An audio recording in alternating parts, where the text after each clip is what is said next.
जय हिंद। स्वागत है आप सभी का अपने इस यूट्यूब चैनल पे। आज अपन जो है राजस्थान नगर पालिका अधिनियम 2009 का चैप्टर नंबर 7 पढ़ने वाले हैं। ठीक है, देखिए अपन इस एक्ट का जो है कंप्लीट रिवीजन करेंगे जैसे जैसे टाइम मिलता है अपन को।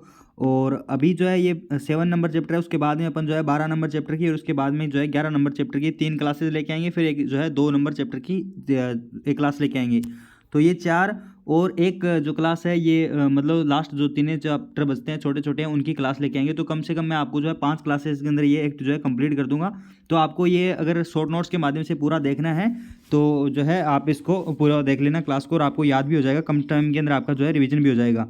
और इसके शॉर्ट नोट्स है जो आपको हमारे टेलीग्राम चैनल पे मिल जाएंगे। टेलीग्राम चैनल है द आर एस अकेडमी, वो ज्वाइन कर लेना। तो चलो स्टार्ट करते हैं टाइम वेस्ट किए बिना। सबसे पहले हम जो है अध्याय नंबर 7 जो संबंध है इसके अंदर संबंध किसका बताया गया है भाई, तो नगर पालिका राजस्व का संबंध जो है अध्याय नंबर 7 से है। ठीक है, राजस्व है, राजस्व यानी रेवेन्यू का मतलब है यहाँ पर। और रेवेन्यू जो है वो 101 से लेकर 140 तक जो है अपन को दिया गया है चैप्टर नंबर 7 के अंदर। सबसे पहले याद रखने वाली बात यही है कि कहाँ से कहाँ तक है भाई, 101 से लेकर 140 तक है। अब मैं आपको थोड़ा सा वैसे ही याद करवा देता हूँ कि 101 के अंदर जो है ये आंतरिक मामला दिया गया है। ठीक है, एक क्या है, एक आंतरिक मामला है। एक का मतलब है एक, ठीक है, एक आंतरिक मामला, समझ रहे हो ना।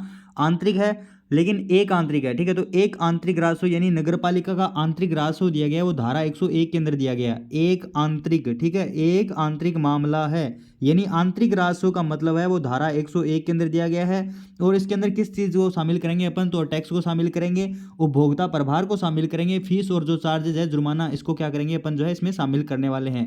तो एक का मतलब है आंतरिक राजस्व, ध्यान रखना भी। फिर आता है 102। 102 दो क्या है, बाध्यकारी है। ठीक है, दो क्या है भाई बच्चे, दो ही बाध्यकारी है ना। 27 नवंबर 1995 वाला वो इसमें दिया गया है, तो दो बाध्यकारी है। लेकिन वहां पर बाध्यकारी बच्चे के संदर्भ में किया गया है, यहाँ पर जो है रेवेन्यू पढ़ रहे हैं तो इसमें टैक्स आएगा। तो दो क्या है, बाध्यकारी कर कौन कौन से दिए गए हैं 102 के अंदर, धारा 102 के अंदर दिए गए बाध्यकारी कर है। बाध्यकारी कर कौन से होंगे, अनपी का मतलब नगर पालिका में स्थित जो भी भूमि है भवन पर जो कर है वो क्या होंगे, बाध्यकारी कर होंगे।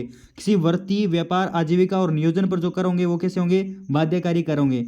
सड़क पुल घाट और पथ कर पर जो कर होंगे वो किस प्रकार के कर होंगे, बाध्यकारी कर होंगे। आपसे एक क्वेश्चन पूछा जा सकता है भाई कि निम्न में से कौन सा जो है बाध्यकारी कर नहीं होगा, जैसे कि मान लीजिए विज्ञापन पर कर बाध्यकारी कर है या फिर नहीं है, प्रदूषण के नियंत्रण पर कोई कर है तो वो बाध्यकारी कर है या फिर नहीं है। तो सड़क पुल घाट और पथ कर पर जो कर होगा वो बाध्यकारी कर होगा। प्रदूषण पर जो नियंत्रण कर होगा वो भी क्या होगा, बाध्यकारी कर होगा।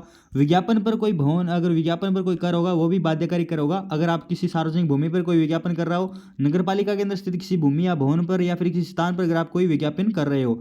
अन्य ऐसे कर जो कि राज्य सरकार क्या करे उसको जो है बाध्यकारी घोषित करे।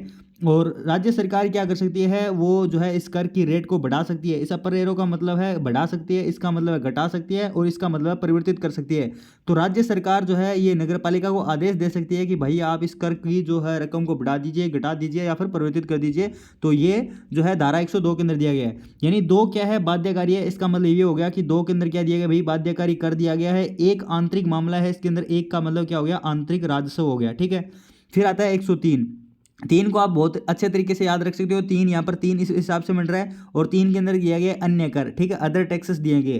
तो तीन के अंदर अन्य कर या फिर अदर टैक्सेस है, जैसे कि यान हो गया, कोई यान हो गया, कोई नौका हो गई, कोई रोशनी है, सभा है, तीर्थयात्री है, पर्यटक है, अग्नि, विज्ञापन के लिए जो स्थान पर पार्किंग कर वो लगता है, वो इसके अंदर अन्य कर आ जाते हैं। इतने इंपॉर्टेंट ये सेक्शन भी नहीं है, लेकिन आपको जो है इसका टाइटल याद होना चाहिए। टाइटल यही है कि 103 को आप इस हिसाब से लिखते हो, और तीन के अंदर ये जो है अन्य भी इसी हिसाब से लिखा जाता है। तो ये आपको थोड़ा सा जो है याद रह जाएगा। एक चीज़ इसके अंदर ध्यान रखने वाली वो बात है कि स्टाम्प शुल्क, ठीक है, स्टाम्प आप सभी जानते हो स्टाम्प शुल्क कितना होगा, तो स्टाम्प शुल्क जो है ये 10% होगा। ठीक है, स्टाम्प शुल्क कितना होगा, ये 10% होगा। 10% से जो है ज़्यादा नहीं होगा। उसके बाद में धारा 104 के अंदर है। 4 के अंदर आपको क्या ध्यान रखना है भाई, 4 के अंदर उपभोक्ता प्रभार है। तो 4 के अंदर उपभोक्ता प्रभार दिया गया। इसका मतलब इसको याद रखने के लिए आपको ये याद रखना कि 4 उपभोक्ता, उपभोक्ता मतलब जागो ग्राहक, जागो वाली वो बात है ना कि उपभोक्ता यानी ग्राहक भी याद रख सकते हो, लेकिन आपके पास में ग्राहक कितने आने चाहिए, 4 आने चाहिए। ठीक है, तो 4 के अंदर क्या दिया गया, उपभोक्ता प्रभार दिया गया कि 4 उपभोक्ताओं से आप क्या लोगे, प्रभार लोगे। या तो आप इस हिसाब से याद रख लो, या फिर उपभोक्ता लिखोगे तो यहाँ पर पै वाली ऐसी जो है ये आएगा, एक मतलब अक्षर आएगा, तो इसको भी आप याद रख सकते हो। लेकिन ज़्यादा बेटर यही है कि आपके पास में 4 उपभोक्ता आ गए, मतलब 4 ग्राहक आ गए, और उनसे क्या लोगे आप, प्रभार लोगे, चार्जेज लोगे? तो राज्य सरकार के पूर्व अनुमोदन से नगरपालिका लेगी। अब देखिए बहुत सारी टेस्ट सीरीज के अंदर ये क्वेश्चन भी दिया गया था कि उपभोक्ता प्रभार कौन ले सकती है, नगरपालिका ले सकती है, राज्य सरकार ले सकती है, या नगरपालिका की पूर्व अनुमोदन से राज्य सरकार के पूर्व अनुमोदन से नगरपालिका ले सकती है। तो पूरा का पूरा स्टेटमेंट अगर यही आता है तो यही सही होगा, ठीक है। केवल नगरपालिका उपभोक्ता प्रभार ले सकती है क्या? नहीं ले सकती, वो उसे जो है राज्य सरकार के पूर्व अनुमोदन जो है आवश्यक होता है। ये सेम टू सेम जो उसी हिसाब से है कि भाई धन विधेयक रखने से पूर्व जो है ये क्या करती है, जो विधानसभा होती है राज्यपाल से पहले प्रायर परमिशन लेती है। तो सेम टू सेम जो है यहाँ पर भी कंडीशन जो है लागू होती है। उपभोक्ता प्रभार किस किस चीज़ पर लिए जाएंगे, तो ये आपको जो है जल निकास के अंदर जो है एक तो लिए जाएंगे, मल वहन व्यवस्था के बारे में लिए जा सकते हैं। SWM का जहाँ जहाँ भी अपने शॉर्ट नोट्स के अंदर जो है एक्ट के अंदर मेंशन है, उसका मतलब है सॉलिड वेस्ट मैनेजमेंट, यानी ठोस जो कि ये कचरा है प्रबंधन उसका करना है। उसके बाद में यान पार्किंग के लिए भी आपसे उपभोक्ता प्रभार लिए जा सकते हैं। सह निर्माण, किसी कार्य का निर्माण करने के लिए, किसी की जो है मरम्मत करने के लिए, रिपेयरिंग करने के लिए, उसमें कुछ चेंज करने के लिए, परिवर्तित करने के लिए, और उसको जो है ढहाने के लिए जो है उसको मतलब ढहाने यानी गिराने के लिए भी जो है आपसे क्या लिए जा सकते हैं, उपभोक्ता प्रभार लिए जा सकते हैं। लेट्स आप एक बार अपन जो है फिर बात करते हैं। 101 के अंदर है आंतरिक राजस्व, 2 के अंदर है बाध्यकारी कर, 3 के अंदर क्या दिए गए भाई, इनने जो है प्रभार दिए गए, और 4 के अंदर क्या दिए गए, उपभोक्ता प्रभार दिए गए हैं। 1 के अंदर आंतरिक राजस्व है, 2 के अंदर क्या दिए गए, बाध्यकारी कर है, 3 के अंदर जो है अन्य कर आते हैं, 4 के अंदर कौन सा आता है, उपभोक्ता प्रभार आते हैं। फिर जो है अपन बात करते हैं धारा 105 के अंदर। 105 के अंदर क्या दिया गया, 5 रुपये अगर जुर्माना लग जाएगा भाई, 5 रुपये जुर्माना या फीस लग जाएगा तो कोई मतलब बड़ी बात नहीं है, ठीक है। मतलब 5 रुपये अगर फीस या जुर्माना लग जाएगा तो कोई बड़ी बात नहीं है। 5 रुपये को कौन ही इतना ज़्यादा तवज्जो देता है। तो फीस जुर्माना उद्धृत करने के बारे में जो है धारा 105 के अंदर बताया गया है, ठीक है। यानी धारा 105 के अंदर क्या दिया गया है, धारा 105, 5 रुपये जुर्माना लग जाए या 5 रुपये फीस लग जाए, ठीक है। अगर 5 रुपये फीस लग रही है आपकी किसी अच्छे काम के लिए तो कोई दिक्कत वाली बात नहीं है। 5 रुपये जुर्माना लग जाए, कोई अगर आपने मतलब बड़ा कांड कर दिया और उसके लिए अगर 5 रुपये जुर्माना लग रहा है तो कौन सी बड़ी बात है, ठीक है। तो फीस और जुर्माना उद्धृत करना है, ये धारा 105 के अंदर दिया गया है, ठीक है। भवन योजना के लिए मंजूरी और जो उपभोक्ता प्रभार है ये लिए जाएंगे। भूमि और भवन के लिए गैर आवासीय भवन है, गैर आवासीय भवन अगर आपको उसको यूज़ करते हो तो भी आपसे क्या ले जाएंगे, जुर्माना फीस ली जाएगी। जन्म मृत्यु प्रमाण पत्र जारी करने के लिए भी आपसे क्या ली जाएगी, फीस ली जाएगी। ये आपको इसके लिए इंपॉर्टेंट याद रखना है कि जन्म मृत्यु जो प्रमाण पत्र इसके बारे में पूछा जा सकता है, तो ये दिया गया है धारा 105 के जो है सब क्लोज घ में दिया गया है। तो ये भी आप क्या रखना है, याद रखना, ठीक है। जन्म मृत्यु जो प्रमाण पत्र है इसके लिए फीस ली जा सकती है, आपसे जुर्माना भी लिया जा सकता है। धारा 106 के अंदर विकास प्रभार है, क्या छः विकास 6 के, तो विकास कौन ही भाई, ठीक है। मतलब अगर सीधी सी बागड़ी में पूछा जाए कि थारे के विकास 6 के, तो विकास कौन ही, तो 106 का मतलब डेवलपमेंट, विकास मतलब वो विकास वाला नहीं है, ठीक है। यहाँ पर विकास का मतलब ह्यूमन बीइंग नहीं है कोई, विकास का मतलब डेवलपमेंट है। तो विकास प्रभार है, अगर आप 14 मीटर से ज़्यादा ऊंचाई का कोई आवासीय भवन या गैर आवासीय भवन बनाते हो तो विकास प्रभार कहाँ होगा, क्षेत्र के निवासी और हितकारी पृथक लेखा रखी जाएगी विकास प्रभार के लिए, और अन्य प्रयोजनों के लिए जो उपयोग है इसमें नहीं किया जाएंगे। तो इसमें आपको जो याद रखना है, 101 के अंदर आंतरिक राजस्व है, 102 के अंदर बाध्यकारी कर है, 103 के अंदर क्या दिया गया, अन्य प्रभार है, 104 के अंदर क्या दिया गया, 4 यानी उपभोक्ता प्रभार, 4 ग्राहक आए थे, 5 के अंदर 5 रुपये जुर्माना फीस लग जाएगी, कोई बड़ी बात नहीं है। 6 के अंदर क्या, 6 थारे विकास 6 तो बिल्कुल ही कोनी विकास एकदम ठीक है। 107 के अंदर आ जाएगा करारोपण से छूट है। मैं जल्दी इसलिए बोल रहा हूँ ताकि आपका टाइम वेस्ट ना हो और ज़्यादा से ज़्यादा इसमें क्या हो जाए, रिविजन हो जाए। 107 के अंदर दिया गया भी करारोपण से छूट है, ठीक है। अगर आप मतलब सरकार के साथ साथ में रहोगे ना, साथ में रहोगे, साथ में रहोगे तो आपको कुछ चीज़ों से जो है छूट मिल जाएगी, ठीक है। साथ में रहोगे तो कुछ चीज़ों से क्या मिल जाएगी, आपको छूट मिल जाएगी। तो 107 के अंदर है करारोपण से छूट, ये 107 नंबर इंपॉर्टेंट है अभी, करारोपण से छूट। तो करारोपण से छूट कौन दे सकती है कि नगरपालिका, सी का मतलब यहाँ पर सेंट्रल गवर्नमेंट है और एस का मतलब यहाँ पर स्टेट गवर्नमेंट है। तो जो है नगरपालिका केंद्र सरकार राज्य सरकार की संपत्ति पर कर से छूट दे सकती है भी, करारोपण से छूट है। लेकिन आपको याद रखना है कि 26 जनवरी 1950 इस दिन भारत क्या हुआ था, गणतंत्र हुआ था। 26 जनवरी 1950 से पूर्व जिस भूमि पर कर लिए जाते थे उन पर कर अभी भी लिए जाएंगे, उन पर कर की छूट जो है नहीं की जाएगी। राज्य सरकार की संपत्ति जो है लाभ प्रयोजन राज्य सरकार की कोई संपत्ति है तो वो लाभ प्रयोजन के कर से जो है छूट दे सकती है। और सार्वजनिक भूमि जो है कि जो किसी पूजा के काम आती है उससे जो है कर नहीं लिया जाएगा, राज्य सरकार उसमें भी क्या दे सकती है, छूट प्रदान जो है ये दे सकती है। तो ये आपको क्या रखनी है, ध्यान रखनी है कि धारा 107 है, साथ साथ किसके रहोगे आप भी, अगर साथ रहोगे सरकार के तो आपको क्या दे देगी, कर से छूट दे देगी। सीधी सी बात है, जो सरकार के पास रहता है वो कर मतलब इतना नहीं देते, ठीक है। तो सरकार के साथ रहोगे तो आपको क्या दे दीजिएगा, कर से छूट दे दी जाएगी। लेकिन एक धारा इसके अंदर आपको याद रखनी है, धारा नहीं तारीख याद रखनी है, 26 जनवरी 1950 से पहले जिन भूमि पर कर लिया जाता था उन पर अभी भी लिया जाएगा, उनके लिए कोई छूट नहीं होगी। पूजा की कोई अगर भूमि या कोई स्थान है तो उस पर से जो कर का जो है ये छूट होगी। राज्य सरकार की कोई संपत्ति है तो और लाभ प्रयोजन के लिए राज्य सरकार उस पर से कर नहीं लेगी, राज्य सरकार अपने बेसिस पर भी क्या दे सकती है, छूट दे सकती है, ठीक है। एक बार और याद कर लो भाई, आप मेरा पूरा टारगेट यही है कि मैं आपको इस चैप्टर की सारी धारा को टाइटल याद करा दूं और सब चीज़ें आपको याद है, ठीक है। तो बाई चांस अगर मेरे फ्लो में ये कुछ गलत वर्ड भी निकल जा रहा है ना, मतलब ये थोड़ा इधर उधर हो जा रहा है गलत वर्ड, मतलब कि कोई चीज़ें इधर उधर हो रही है तो उसको भी आप मीन मत करना भी, आपको जो है टाइटल याद करना है, टाइटल के लिए मेरे को बोला गया था। तो 101 के अंदर क्या है, 101 एक आंतरिक मामला है अपना, 2 के अंदर 2 बच्चे 2 बाध्यकारी हैं, ठीक है। 2 102 के अंदर क्या है, बाध्यकारी करेगा। 3 के अंदर मैंने कहा था 3 यहाँ इस प्रकार से आएगा और 3 के अंदर अन्य कर आ जाएंगे। 4 के अंदर क्या होगा भी, 4 उपभोक्ता 4 ग्राहक आए थे, 5 के अंदर 5 रुपये फीस या जुर्माना लग जाएगा, कोई बड़ी बात नहीं है। 6 के अंदर क्या है, विकास है क्या भैया आपके पास में, तो विकास बिल्कुल भी नहीं है। 7 के अंदर अगर आप साथ साथ रहोगे सरकार के अंदर आपको क्या दे देगी, छूट दे दी जाएगी। अब देखिए धारा 108 और धारा 109 और धारा 110 इन तीनों को क्या करते हैं अपन, ब्लफ में याद करते हैं, ठीक है।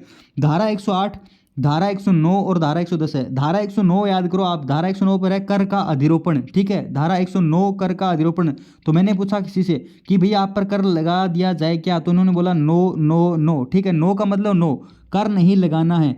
तो 109 किस धारा से संबंधित है, तो 109 का जो है टाइटल है वो है करारोपण, ठीक है, करारोपण। तो उसने बोला, मैंने पूछा उससे कि भाई मैं आप पर कर लगा दूं क्या, तो उसने बोला नो नो नो, 3 बार बोला नो नो नो, मतलब 109 के अंदर क्या है, करारोपण है। तो 108 109 से पहले आ रही है, इसका मतलब ये हो गया कि करारोपण से पूर्व की प्रक्रिया है भाई 108 के अंदर। 108 के अंदर क्या दिया गया है, करारोपण से पूर्व की प्रक्रिया है। और 110 109 के बाद आ रही है, इसका मतलब ये करारोपण करके अधिरोपण के बाद की प्रक्रिया है। तो 108 109 और 110 ये तीनों ब्लफ में याद कीजिए। मैंने किसी व्यक्ति से पूछा कि आप पर कर लगा दिया जाए क्या, तो उन्होंने बोला नो नो नो, इसका मतलब धारा 109 के अंदर क्या है, करारोपण है। धारा 108 इससे थोड़ी पहले आ रही है, ठीक है।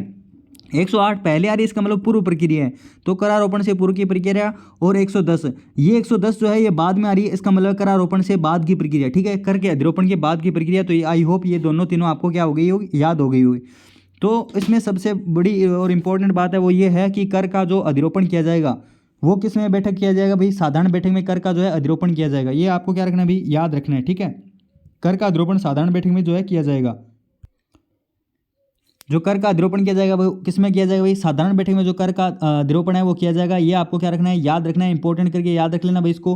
फिर जो है इसका प्रारूप तैयार कौन करेगा, प्रारूप तैयार करवाया जाएगा। कर का मतलब किस प्रकार से कर लगाए जाएंगे, इसका प्रारूप तैयार करेंगे, एक प्रोफार्मा तैयार करेंगे और प्रोफार्मा को जो है प्रथम अनुसूची से क्या करेंगे, प्रकाशित करेंगे, ठीक है। यानी 108 के अंदर ये बोला गया है कि हम क्या करेंगे, एक जो है कर लगाएंगे, तो कर अधिरोपण से पूर्व की क्या प्रक्रिया होगी, प्रक्रिया ये होगी कि भी अब हम जो कर है वो साधारण बैठक में लगाएंगे। हम किस प्रकार का कर जो है लगाने जा रहे हैं, तो साधारण बैठक बुलाए जाएंगे।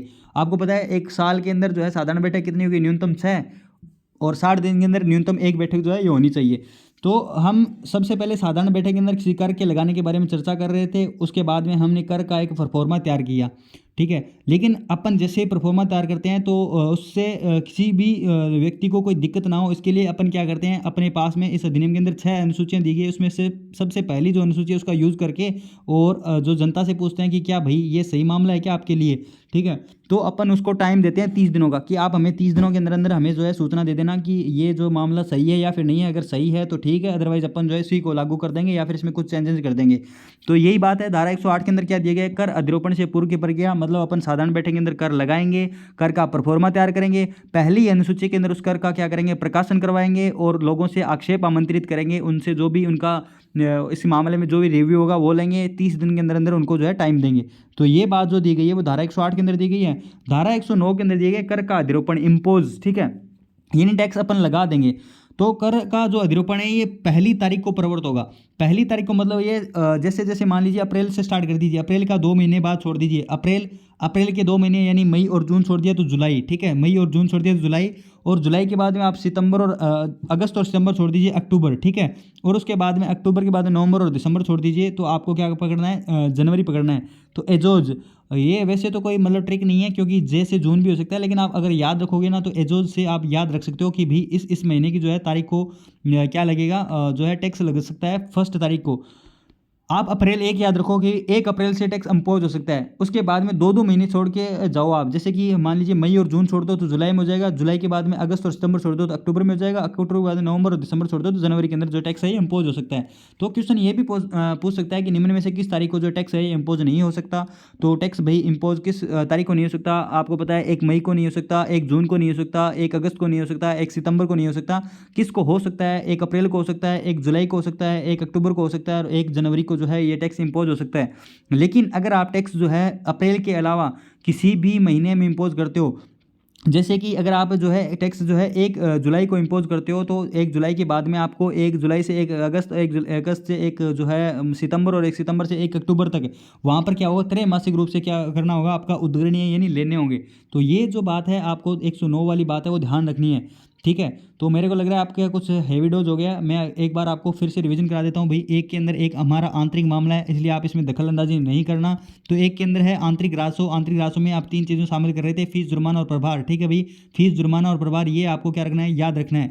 102 के अंदर 2 बच्चे 2 हैं, बाध्यकारी हैं भाई। तो बाध्यकारी वाली बात जो है इसमें दिया गया, जैसे कि नगर पालिका की भूमि भवन पर कर रहा है, सड़क पुल पथ पर कर है, वर्ती व्यापार राज्य का जो वर्ती व्यापार आजीविका नियोजन पर कर दिया गया है, विज्ञापन पर भूमि और सार्वजनिक स्थानों पर जो कर दिया गया है, राज्य सरकार को अन्य कर जो अधिरोपित करे वो भी आ जाता है।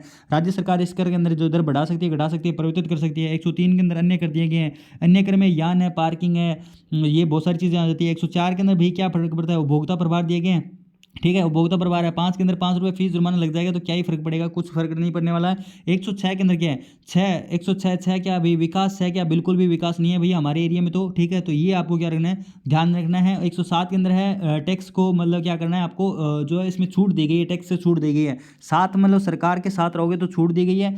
छूट में आपको ध्यान रखना है कि 26 जनवरी 1950 से पहले जिन भूमि या भवन पर जो टैक्स लिया जाता था उन पर अब भी लिया जाएगा। राज्य सरकार इसमें छूट दे सकती है। सार्वजनिक भूमि पूजा की कोई भूमि या भवन इस पर टैक्स जो है नहीं लिया जाएगा। फिर मैंने आपको बताया था कि भाई आप 109 को याद करो। 9 के लिए मैंने ये बताया था कि आप जो है किसी व्यक्ति से पूछो कि आप पर टैक्स लगा दिया जाएगा, तो कोई नहीं बोलेगा भाई हम पर टैक्स लगा दो, हम पैसा ज़्यादा कमा रहे हैं। वो बोलेंगे नो नो नो, ठीक है भाई। उस पर टैक्स नहीं लगाया तो मैंने उसको प्रक्रिया बताई 108 के अंदर, यानी पहले आ रहा है इसलिए मैंने इसके अंदर प्रक्रिया बताई। प्रक्रिया ये थी कि मैंने जो है साधारण बैठक बुलाई, ठीक है। चूँकि मैं सीएमओ हूँ, मैं सीएमओ तो नहीं बुला सकता, बैठक अध्यक्ष बुलाएगा। तो साधारण बैठक जो है बुलाई। साधारण बैठक बुलाने के बाद में क्या हुआ, जो हमने एक परफॉर्मा तैयार किया और परफॉर्मा तैयार करके जो है अपन ने जनता से आक्षेप आमंत्रित किए 30 दिन के अंदर अंदर कि भैया आपको 30 दिन का टाइम दिया गया, आप जल्दी से जल्दी हमें बता दो कि क्या क्या इसमें दिक्कत आ रही है, अपन इसको रिसोल्व करके जो है आपको वापस प्रोवाइड करवा देंगे। 109 के अंदर, 108 के अंदर ये बात है। 110 के अंदर की भाई टैक्स किस तारीख को लेना स्टार्ट करेंगे, तो 10 के अंदर जो है 110 के अंदर जो है इसमें तारीखें दी गई है कि भाई आप 1 अप्रैल को, 1 जुलाई को, 1 जो है मतलब अक्टूबर को और 1 जनवरी को जो है टैक्स जो है कलेक्ट कर सकते हो। अगर आप 1 जुलाई के एक्सपेक्ट मतलब इसके अतिरिक्त अगर आप किसी भी मतलब दिन को टैक्स कलेक्ट करते हो तो वो जो है प्रत्येक 3 मास के रूप में क्या होंगे, उद्ग्रणीय होंगे। तो ये आपको 110 तक जो है याद हो जाती है। उसके बाद में हम याद करते हैं 111। 111 के अंदर क्या है, जो कर को स्थगित, प्रतिषेध या सुधार करने की राज्य सरकार की शक्ति है, ठीक है। मान लीजिए कि 111 क्या है, 111 के अंदर है राज्य सरकार की कर को उद्गृहित करने की, कर को प्रतिषेध करने की या इसमें जो है सुधार करने की, इसमें कुछ रिफॉर्म्स करने की जो शक्ति किसकी है, स्टेट गवर्नमेंट की दी गई है, ठीक है। तो ये आपको क्या ध्यान रखना है, 111 के अंदर जो है इसके बारे में ध्यान रखना है। 112 के अंदर दिया गया है जो नगर पालिका के बारे में दिया गया है कि नगर पालिका उसके अंदर क्या कर सकती है, कुछ चेंजेस कर सकती है। लेकिन नगर पालिका भी तभी करेगी जब राज्य सरकार उसको क्या दें, अनुमोदन दे। तो ये बात भी आपको थोड़ा सा इसमें क्या रखना है, ध्यान रखना है। तो 111 और 112, 111 और 112 के अंदर दोनों के अंदर जो है इसमें परिवर्तित करने की शक्ति दी गई है। तो पहले बताओ बड़ा, राज्य सरकार या नगर पालिका, तो राज्य सरकार यानी स्टेट गवर्नमेंट 111 के अंदर है और 12 के अंदर कौन है, नगर पालिका है, ठीक है। तो ये दोनों आपको क्या रखना है, ध्यान रखना है। उसके बाद में आता है कर निर्धारक और निर्धारण की 113 का मतलब भाई तेरा कर का निर्धारण कौन करेगा। मेरे से पूछा, मैंने पूछा किसी से कि भाई तेरे कर का निर्धारण कौन करेगा, तो उसने बोला मेरे को तो नहीं पता। तो मैंने बोला कि भाई मैं ही करूँगा, तेरे कर का निर्धारण है। देखिए ये बहुत ही लिचड़ तरीका है पढ़ाने का, ठीक है। मैं सिर्फ़ और सिर्फ़ आपको एक छोटे भाई की तरह या बड़े भाई की तरह या फिर आप जो भी मानो उसकी तरह पढ़ा रहा हूँ। पढ़ा नहीं रहा हूँ, सिर्फ़ और सिर्फ़ थोड़ा-सा तरीका बता रहा हूँ, पढ़ाना ये नहीं होता है। पढ़ाना एक अलग लेवल का होता है और उसमें बहुत सारी चीज़ें ध्यान में रखा जाता है। लेकिन मैं सिर्फ़ ये चाह रहा हूँ कि आपको थोड़ा-सा चीज़ें याद हो जाए, अगर आपकी याद नहीं है तो। और अगर आपकी याद है तो कोई दिक्कत नहीं है, आप क्लास को स्किप कर दीजिए, और याद हो रहा है तो लाइक कर देना, सब्सक्राइब कर लेना चैनल को, कमेंट ज़रूर करना कि भाई मेरे को याद हो गया।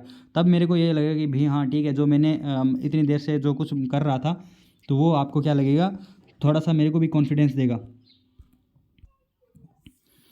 तो इसके अंदर धारा 113 के अंदर क्या दिया गया है, धारा 113 के अंदर जो है कर निर्धारण और निर्धारक की बात में जो बारे में बात बताई गई है कि भाई कर का निर्धारण कौन करेगा और इसमें जो है इसकी नियुक्ति कौन करेगा। तो 13 कर 113 के अंदर क्या बोला गया है, 113 के अंदर बोला गया है 13 कर का निर्धारण कौन करेगा।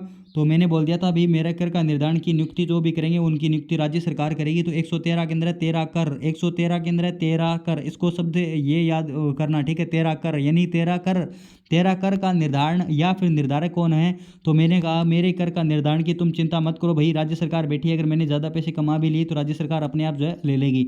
तो 113 के अंदर 13। अरे 111 के अंदर क्या है, मतलब एक एक इस प्रकार से डंडे खींच लो, डंडे खींच लो। डंडे कौन चलाती है, नगर पालिका नहीं चलाती भाई, राज्य सरकार डंडे चलाएगी। यानी अगर आपने कर के अंदर कोई भी दिक्कत करी है तो उसमें कर में सुधार करने की, प्रतिषेध करने की, उसमें रिफॉर्म करने की शक्ति होगी वो राज्य सरकार की होगी। एक एक दो दो के अंदर क्या करेगी, नगर पालिका करेगी, यानी 112 के अंदर नगर पालिका करेगी।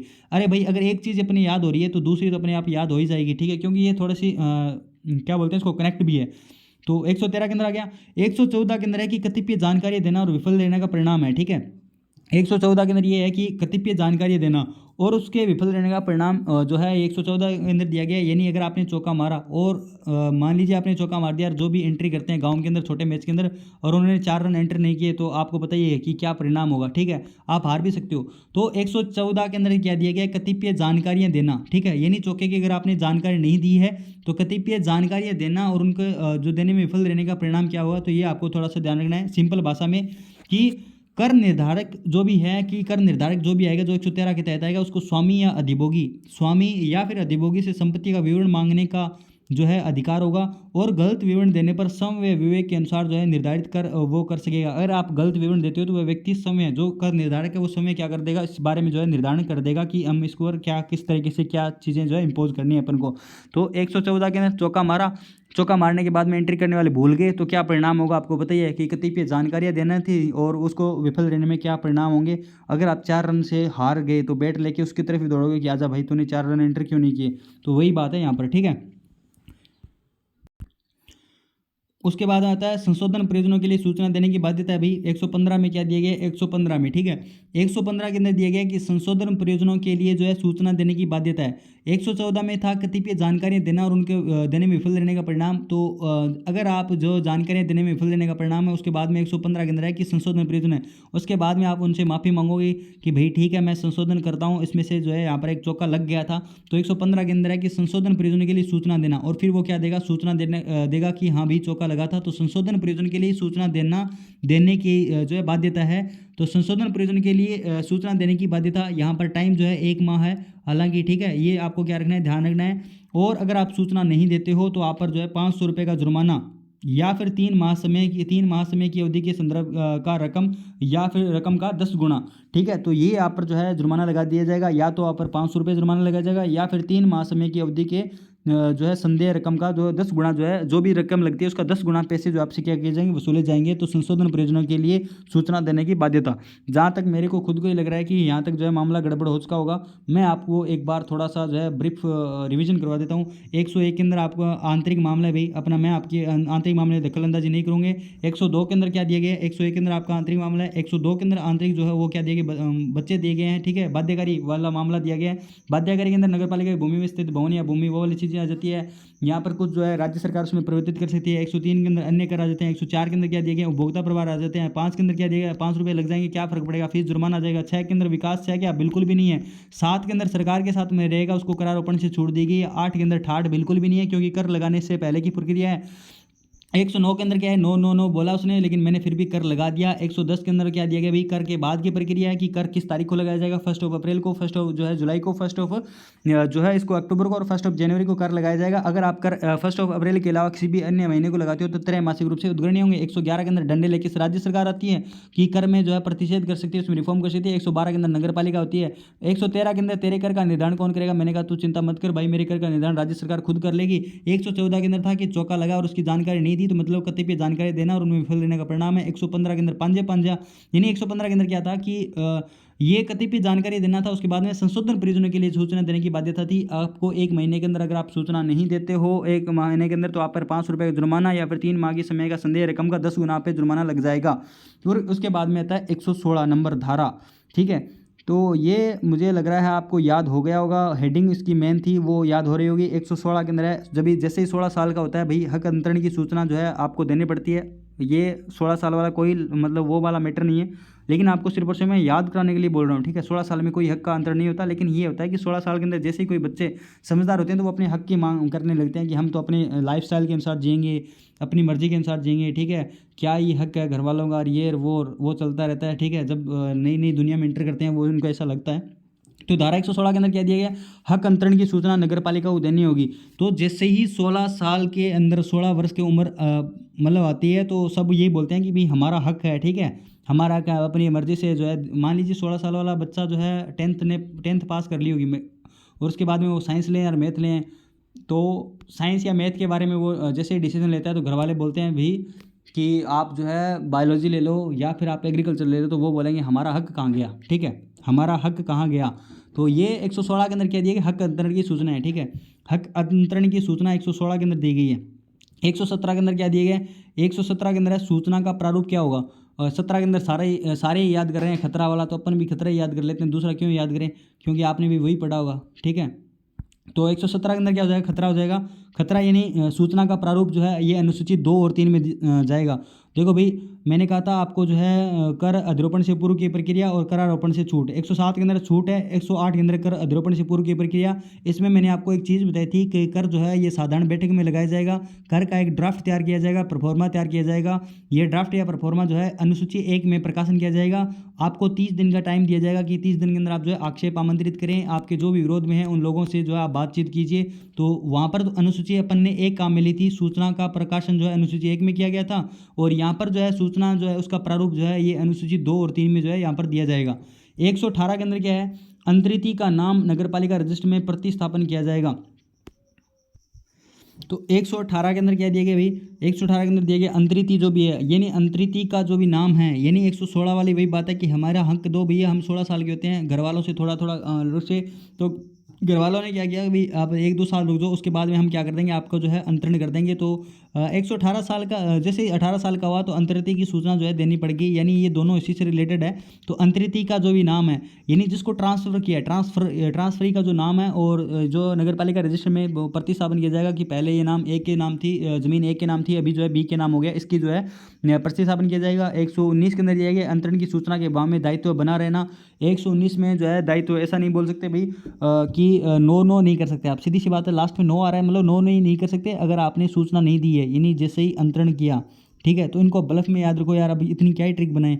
अंतरण जैसे कि मान लीजिए 116 के अंदर तो हक अंतरण की सूचना है, ठीक है। 117 के अंदर प्रारूप है।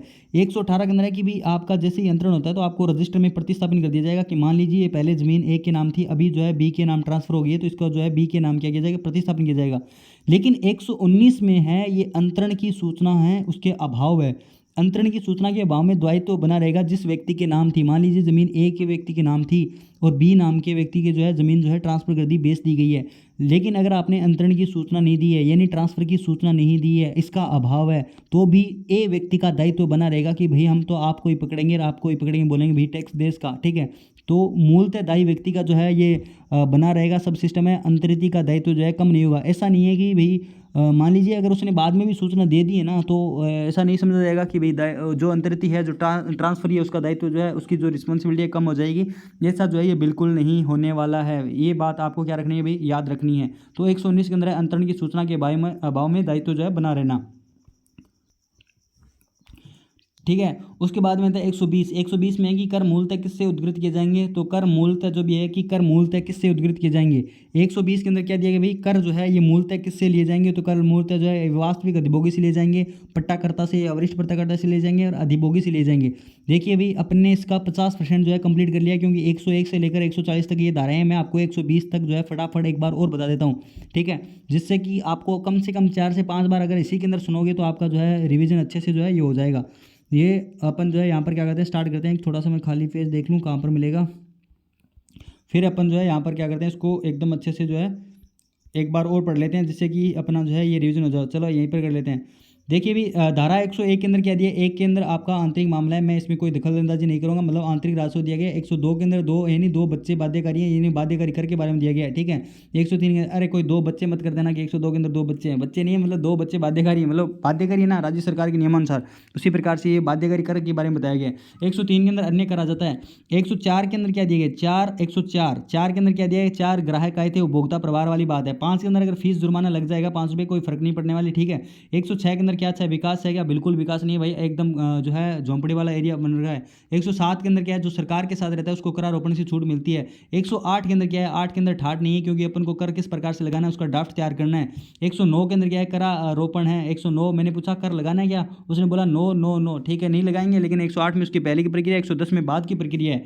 110 में क्या है, कर के करारोपण के बाद की प्रक्रिया है कि कर भी किस तारीख को लगाया जाएगा, तो जनवरी को लगाया जाएगा, अक्टूबर को लगाया जाएगा, जुलाई में लगाया जाएगा और सितंबर में लगाया जाएगा।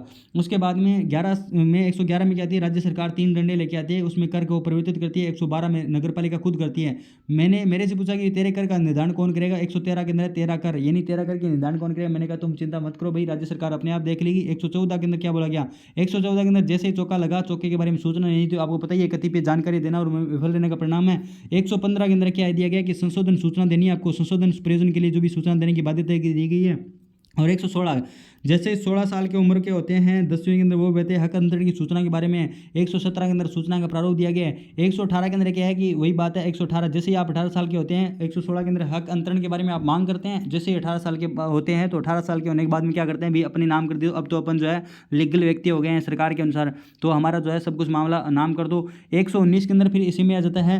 और 120 के अंदर आपको पता है क्या हो जाएगा, ये जो है कर मूलतः किससे लिए जाएंगे, ये हो जाएगा। 119 के अंदर यह कि भाई आपका दायित्व जो है ये कम नहीं हुआ, ये आपको क्या रखना है, ध्यान रखनी है। अब अपन जो है धारा 20 तक जो है पढ़ेंगे एकदम 120 से 121 से लेकर 140 तक जो है मात्र 20 मिनट के अंदर पढ़ लेंगे, एकदम अच्छे से उसका रिविजन भी कर लेंगे। तो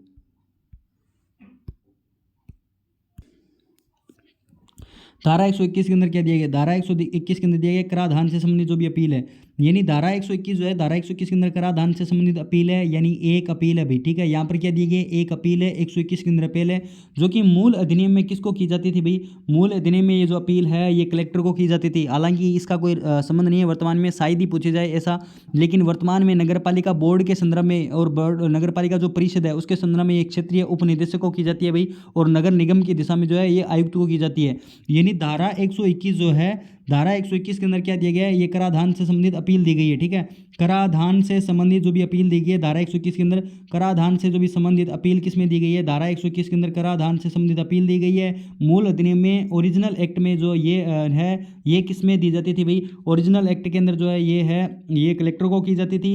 वर्तमान में नगर पालिका बोर्ड और जो परिषद है उसके संदर्भ में ये क्षेत्रीय उप निदेशक को की जाती है।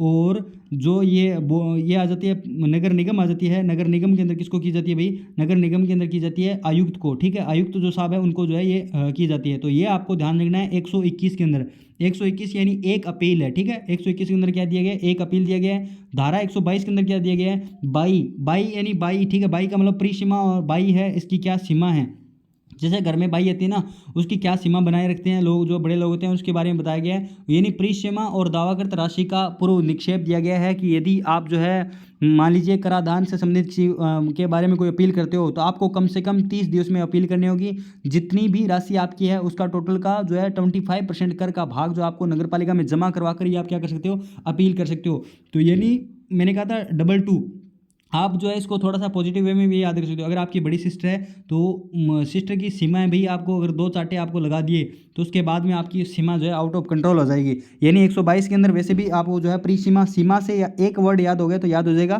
तो 122 के अंदर क्या दिया गया है, प्री सीमा और दावा कर जो कर का पूर्व निक्षेप आ जाता है, जिसके अंदर आपको जो है 30 दिवस के अंदर ये अपील करनी पड़ती है, 25% जो है आपको जमा कराना पड़ता है। 103 के अंदर खर्चा दिया गया है, तो वो जो बात मैंने 105 के अंदर बोली थी वही बात मैं यहाँ पर जो है लटकाने वाला हूँ कि जो 1 2 3 यानी 1 2 3 रुपये खर्चा लग जाएगा तो क्या फ़र्क पड़ता है यार, वही बात है 105 रुपये खर्चा लग जाए चाहे 1 2 3 रुपये खर्चा लग जाए, यानी खर्चा जो भी लगेगा उसका अपील करने वाला व्यक्ति का जो खर्चा लगेगा, ठीक है, वो दिलाना जो है उसको वापस मतलब दिलाया जाए या नहीं दिला जाए तो ये विवेकाधीन होगा। जो अधिकारी मतलब आपकी अपील सुनेगा वो नगर पालिका 30 दिवस में खर्चा नहीं देती है तो नगर पालिका अगर 30 दिवस में खर्चा नहीं देती है तो उस अधिकारी का क्या होगा, ये विवेकाधीन ही मामला होगा कि वो खर्चा जिसको दिलाए या फिर नहीं दिलाए। यानी 121 के अंदर क्या दी गई भाई, एक अपील दी गई है। 122 के अंदर क्या है कि भाई ने 2 चांटे मारे, यानी बड़ी सिस्टर ने क्या मारे, 2 चांटे मारे, तो वो उतनी आपकी क्या है सीमा है। 123 के अंदर 1 2 3 रुपये अगर आपका खर्चा लग गया तो मतलब खर्चे के बारे में बताई गई है। 124 के अंदर क्या है, न्यायालय की अधिकारिता का वर्जन है, ठीक है। 124 के अंदर तो आपको पता है इंडियन कॉन्स्टिट्यूशन का आर्टिकल 124 किससे रिलेटेड है, अभी कमेंट करना और वही आप यहाँ पर लगा लेना, मैं उसके बारे में कुछ नहीं बोलूँगा। तो न्यायालय की अधिकारिता का वर्जन दिया गया है। अपील अधिकारी का आदेश क्या होगा, अंतिम होगा। 3 महीने के अंदर वो अपने निर्णय को क्या कर सकते हैं, परिवर्तन कर सकते हैं। एक तो कर सकते हैं वो सौ प्रेरणा से और एक कर सकते हैं वो अपील के द्वारा। 125 के अंदर क्या दिया गया है, व्यावर्तियाँ दी गई है। 25 के अंदर आपको छूट दी गई है। 25 के अंदर आपको क्या दी गई है, छूट दी गई है कि त्रुटि छूट का आधार नहीं होगा। मान लीजिए किसी व्यक्ति के कर के नाम में, मान लीजिए किसी का नाम XYZ है, उसका नाम YXZ लिख दिया तो उसके छूट का आधार नहीं होगा। एज 35 की जगह 39 लिख दिया तो कोई छूट का अधिकार नहीं होगा। या फिर कोई जगह उसमें लिख दिया तो मतलब कोई भी चीज़ है त्रुटि वो छूट का आधार नहीं होगा। जो व्यक्ति की जिसको पैसे देने पड़ेंगे, कर देना पड़ेगा, उसको देना ही पड़ेगा भाई, ठीक है, सीधी सी बात यही है। कर अधिग्रहण संपत्ति का हक नहीं समझा जाएगा।